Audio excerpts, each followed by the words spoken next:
नमस्कार दोस्तों, स्वागत है आपका एसएम एजुकेशन के ऑफिशियल यूट्यूब चैनल पे। तो इस वीडियो में आज देखेंगे हम कि कर्नाटका स्टेट काउंसलिंग जो फर्स्ट राउंड हुई थी उसके बाद कितने सीटें बचे हुए हैं। उसमें मोर देन 88% सीट बचे हुए हैं, जैसा कि आप स्क्रीन पर देख सकते हैं। हम देखेंगे कि कोटा वाइज कितने, किस कैटेगरी में, किस कोटा में कितने सीट बचे हुए हैं।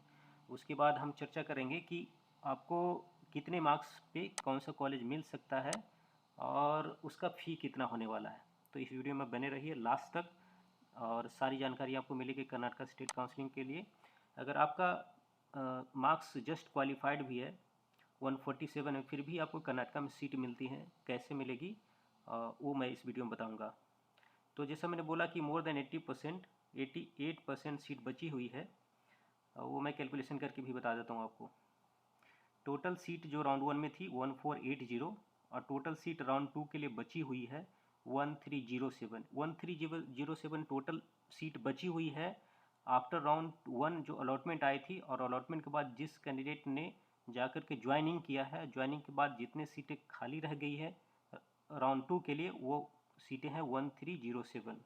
अब 1307 डिवाइडेड बाई 1480 इंटू 100, ये आती है आपको 88। तो 88% सीटें बची हुई हैं, जो एक ह्यूज नंबर है। कर्नाटका में बहुत सारे कॉलेजेस हैं, आप यहाँ से देख सकते हैं लिस्ट में। संत जॉन्स से लेकर के जितने भी कॉलेजेस हैं 29 है। उसमें एक नया कॉलेज भी ऐड हुआ है, डॉक्टर चंद्रमा दयानंद सागर। वो सब बात करेंगे। देखते हैं कि ओपन कैटेगरी की जो सीटें हैं, जो सीट के लिए बाकी सारे स्टेट से कैंडिडेट्स एलिजिबल हैं, पार्टिसिपेट करते हैं। अगर आपने राउंड 1 में रजिस्ट्रेशन नहीं किया है तो राउंड 2 में रजिस्ट्रेशन नहीं होता है, और राउंड 2 में चॉइस फिलिंग भी फ्रेशली नहीं होती है। जो चॉइस फिलिंग आपने किया है उसी को आप सफल कर सकते हैं, और वो सफल करने का डेट है 10 तारीख तक। ओपन कैटेगरी, ओपन कोटा की सीट में देखें तो राउंड 1 में 643 सीट्स थी जिसके लिए काउंसलिंग हुई थी। राउंड 2 के लिए जो सीटें बची हुई है 509। इसका मतलब ये है कि जिनको सीटें अलॉट हुई वो उन्होंने ली नहीं है, बल्कि फर्दर राउंड के लिए वेट कर रहे हैं ताकि उनका कट ऑफ डाउन आ जाए या उनको बेटर कॉलेज मिल जाए। जिन्होंने ली है कॉलेज वो अपग्रेडेशन के लिए भी एलिजिबल हैं राउंड 2 में। जब आप चॉइस फिलिंग सफल करते हैं या नहीं भी करते हैं फिर भी आपको सीटें अलॉट होंगी। राउंड 1 एक फ्री एग्जिट राउंड था। अदर कोटा होता है, एक कोटा होता है अदर कोटा और एक एनआरआई कोटा। तीन तरह के यहाँ पे कोटा होता है, एक ओपन, अदर कोटा और एनआरआई कोटा। ये सब मैं बात कर रहा हूँ उन कैंडिडेट्स के लिए जो बाहर के स्टेट से बिलोंग करते हैं। तो अदर कोटा की जो फ़ी होती है बहुत ही ज़्यादा होती है। अदर कोटा और एनआरआई कोटा दोनों की फ़ी लगभग बराबर होती है। अदर कोटा में 641 सीट्स थे पहले राउंड की काउंसलिंग जब स्टार्ट हुई थी उसके पहले, और दूसरे राउंड के लिए यहाँ पे 604 सीट्स अवेलेबल है। मतलब अप्रोक्स 37 सीट्स ही कैंडिडेट्स ने ऑप्ट किए हैं, ज्वाइन किया है। और ओपन कैटेगरी की बात करें तो वहाँ पे 100 से ज़्यादा कैंडिडेट ने ज्वाइन कर लिया है कॉलेज, और 509 अवेलेबल है अभी भी, जो कि बहुत बड़ा नंबर है।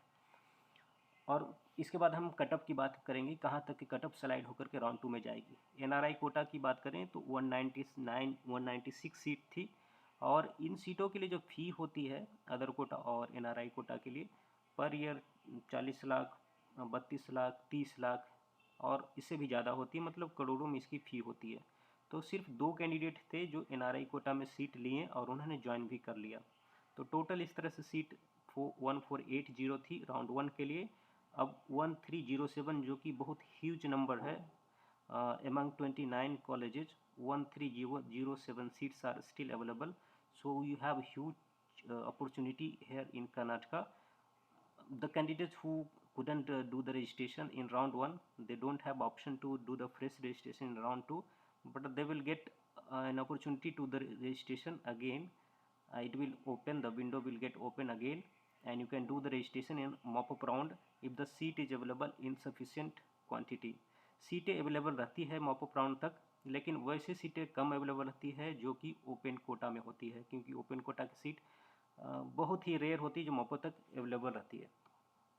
अब इसके बाद देखते हैं कि किस कॉलेज में क्या कट ऑफ गया था, एक बार फिर से नज़र लगा लेते हैं। तो संत जॉन्स मेडिकल कॉलेज में कट ऑफ रहा था 628, अगर आप 628 कट ऑफ की बात करें तो ऐसे कॉलेजेस की रहती है जो गवर्नमेंट में भी अच्छा कॉलेज रहता है, लेकिन संत जॉन्स मेडिकल कॉलेज की आप क्वालिटी से इससे पता चल जाता है कि उसकी क्वालिटी कैसी है।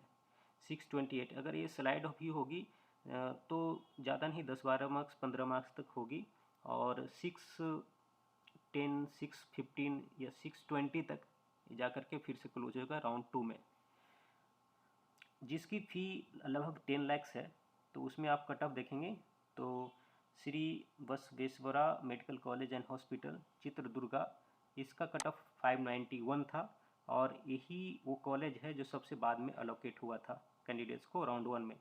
इसका अगर राउंड 1 में राउंड 2 के लिए अब देखेंगे कट ऑफ कहाँ तक जा सकती है, तो ये ज़्यादा 570 575 तक जाएगी, उससे नीचे नहीं जाएगी, क्योंकि इन सब कॉलेजेज अच्छे हैं कर्नाटका के, और इसका फ़ी भी कम है। बहुत सारे कॉलेजेज का फ़ी इस बार बढ़ा दिया गया है, आप जानते होंगे केरला का बढ़ा दिया गया, और बाकी सारे स्टेट में सब जगह फ़ी बढ़ी है। उसके कंपेरिजन में कर्नाटका का भी बढ़ा है, फिर भी यहाँ क्वालिटी वाइज जो कॉलेजेज का फ़ी है उतना अधिक नहीं है, और इसलिए कट ऑफ 570 से नीचे जाने की उम्मीद नहीं है। अगर आपका फ़ी स्कोर बहुत कम हो, लाइक 300 250 और 150 और जस्ट क्वालिफाइड भी हो, 147 से अबव होना चाहिए, क्योंकि अगर आप दूसरे स्टेट से आते हैं और कर्नाटका के लिए अप्लाई करना चाहते हैं तो आपका स्कोर 147 मिनिमम होना चाहिए, जो कि जनरल का कट ऑफ है।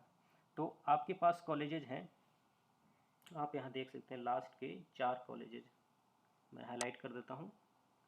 इन सब 4 कॉलेजेज में आकर के आप यहाँ पे एडमिशन ले सकते हैं, क्योंकि फ़ी है ज़्यादा है, 16 लाख से लेकर के 18 लाख 20 लाख तक है। तो इसका कट ऑफ, इसमें जो सबसे नई कॉलेज है डॉक्टर चंद्रमा दयानंद सागर, इसकी कट ऑफ 493 रही थी फर्स्ट राउंड में। फर्दर राउंड्स में इसका कट ऑफ 425 तक भी जा सकती है, क्योंकि फ़ी बहुत अधिक है। इसी फ़ी में आपको बहुत सारे डीम्ड कॉलेजेज मिल जाएंगे जो जिसकी क्वालिटी इससे कहीं बेहतर रहेगी, क्योंकि आप अगर यहाँ पे 20 लैक्स पर एनम फ़ी पे कर रहे हैं, और वही उतनी से कम फ़ी में या थोड़े ज़्यादा फ़ी में बहुत अच्छे आपको डीम्ड कॉलेज मिल जाएंगे। तो कैंडिडेट्स हैं कि जिन्होंने मिस्टेक किया है वो इसको फिर से सही करेंगे, और यही कारण है कि बहुत सारी सीटें बची हुई हैं। तो जिन्होंने यहाँ पे कॉलेज ऑप्ट किया होगा, जो लास्ट के 4 कॉलेजेज हैं वो डीम्ड में भी स्विच करेंगे, और इसका कट ऑफ फिर से और नीचे जाएगा, 400 तक भी आ सकता है ये जो 4 कॉलेजेज हैं। अब बात करेंगे किसी भी कॉलेज में जहाँ पे आपकी अदर कोटा की सीट या एनआरआई कोटा की सीट अवेलेबल है, तो अगर आप जस्ट क्वालिफाइड भी हैं तो अदर कोटा की जो फ़ी होती है वो तो ऑलरेडी हाई होती है, लेकिन उसको आपको पे करना होता है इंडियन करेंसी में। एनआरआई कोटा की जो फ़ी होती है वो भी ज़्यादा होती है, लेकिन उसके लिए आपके पास एनआरआई सर्टिफिकेट होना चाहिए। मॉप अप राउंड के बाद ये एनआरआई सीट होती है वो कन्वर्ट हो जाती है मैनेजमेंट पर, और निगोशिएशन करके आपको कॉलेज अलॉट होता है। तो आपके पास अगर जस्ट क्वालिफाइड भी मार्क्स है फिर भी आप कर्नाटका के अच्छे अच्छे कॉलेजेज में एडमिशन ले सकते हैं अप टू लास्ट राउंड, क्योंकि यहाँ पे अदर कोटा और एनआरआई कोटा की सीटें बहुत अधिक है। इसलिए कर्नाटका एक बहुत ही अच्छा स्टेट होता है जिनके पास मार्क्स कम है और बजट अच्छा खासा है। यहाँ पे एक मैं बात बता दूँ कि SM education services paid service provide करती है उन कैंडिडेट के लिए कि जो इंटरेस्टेड हैं, जिनका मार्क्स कम है, जस्ट क्वालिफाइड है, 150 160 अंडर 200 है, 250 है, और कर्नाटका में चाहते हैं एडमिशन अच्छे कॉलेजेज में, तो उनको अच्छे खासे नेगोशिएशन करा करके कॉलेज से सीट दिलाने का हम लोग गाइडेंस देते हैं। इसके लिए आप हमारे पेड सर्विस अवेल कर सकते हैं। नंबर दिया गया है स्क्रीन पे टॉप में 7047542127 एंड 9319128677। इन दोनों नंबर पे आप कॉल कर सकते हैं और हमारे पेड सर्विस अवेल कर सकते हैं। कैसे आपको काउंसलिंग में प्रोसीड करना चाहिए ये पूछ सकते हैं अपने, क्योंकि बहुत सारा सीट भर चुका है।